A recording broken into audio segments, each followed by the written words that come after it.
മരത്തിൻ്റെ മുകളിലേക്ക് നോക്കി ഇരുന്ന് കരയണ കണ്ടപ്പോഴാണ് എന്തോ ഒന്നിനെ കണ്ടിട്ടായിരിക്കാം കരയുന്നത് എന്ന് തോന്നി. ശരിയായിരുന്നു. നോക്കിയപ്പോൾ മലയണ്ണാനിരുന്ന് മാങ്ങ തിന്നുന്ന കാഴ്ചയാണ് കണ്ടത്.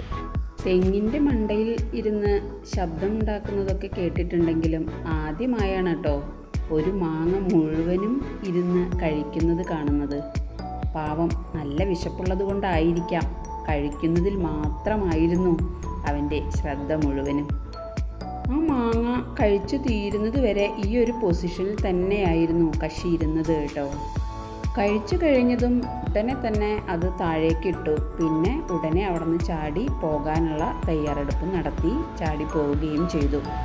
അത് കഴിക്കുന്നത് വരെ ക്ഷമയോടുകൂടി ഞാനും നിന്ന് ഇവനെ വാച്ച് തന്നെയായിരുന്നു. ഒരു മരം നട്ടാൽ എത്ര പേർക്കാണ് അത് ഉപകരിക്കുന്നത് അല്ലേ? നമ്മൾ മനുഷ്യർക്ക്, പിന്നെ ഇതുപോലെ പക്ഷിമൃഗാദികൾക്കും മരം ഒരു വരം തന്നെയാണ് കേട്ടോ. തണലാണ്, താങ്ങാണ്, ഭക്ഷണമാണ്. അതുപോലെ മരത്തിൽ നിന്നും വിത്ത് വിതരണം ഇങ്ങനെ ജീവികൾ വഴിയാണ് നടക്കുന്നതും. ഇവർ കഴിച്ചത് ചിലപ്പോൾ ആ മരത്തിൻ്റെ ചുവട്ടിൽ തന്നെ ഇടാം, അല്ലെങ്കിൽ വേറെ ഏതെങ്കിലും ഒരു മരത്തിൽ പോയിരുന്നാണ് കഴിക്കുന്നതെങ്കിൽ അതിൻ്റെ ചുവട്ടിലേക്കായിരിക്കും ഇടുക. അങ്ങനെ വിത്ത് വിതരണം എന്നൊരു പ്രക്രിയയും ഈ ജീവികൾ വഴി നടക്കുന്നുണ്ട്. എനിക്ക് ഓർമ്മ വന്നത് നമ്മൾ പാഠപുസ്തകത്തിൽ പഠിച്ചിട്ടുള്ള സീഡ് ഡിസ്പേഴ്സൽ എന്നൊരു പോർഷൻ ഉണ്ട്, വിത്ത് വിതരണം ജീവികൾ വഴി നടക്കുന്നത്. കാഴ്ചയായിട്ട് ഇത് തോന്നുകയും ചെയ്തു. വിശന്നിരിക്കുമ്പോൾ കണ്ണ് കാണില്ല എന്ന് പറയില്ലേ, അത് തന്നെയായിരുന്നു മലയണ്ണാൻ്റെ അവസ്ഥ എന്ന് എനിക്ക് തോന്നി. പരിസരത്തുള്ള ഒന്നും ആൾ ശ്രദ്ധിക്കുന്നുണ്ടായിരുന്നില്ല, ആ കഴിക്കുന്നതിൽ തന്നെയായിരുന്നു ശ്രദ്ധ മുഴുവൻ.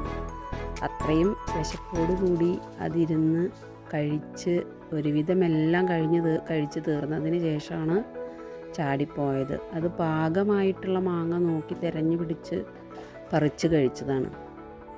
ഒരു തൈ നടാം നമുക്കമ്മയ്ക്കു വേണ്ടി, ഒരു തൈ നടാം കൊച്ചുമക്കൾക്കു വേണ്ടി, ഒരു തൈ നടാം 100 കിളികൾക്കു വേണ്ടി, ഒരു തൈ നടാം നല്ല നാളേക്കു വേണ്ടി. ഒരു തൈ നടാം നമുക്കമ്മയ്ക്കു വേണ്ടി, ഒരു തൈ നടാം കൊച്ചുമക്കൾക്കു വേണ്ടി, ഒരു തൈ നടാം 100 കിളികൾക്കു വേണ്ടി, ഒരു തൈ നടാം നല്ല നാളേക്കു വേണ്ടി. അപ്പോൾ ഇത് കാണുന്ന മക്കളുണ്ടെങ്കിൽ ഒരു മാവിൻ തൈ നിങ്ങളുടെ കൈകൊണ്ട് വെച്ച് പിടിപ്പിക്കണം കേട്ടോ.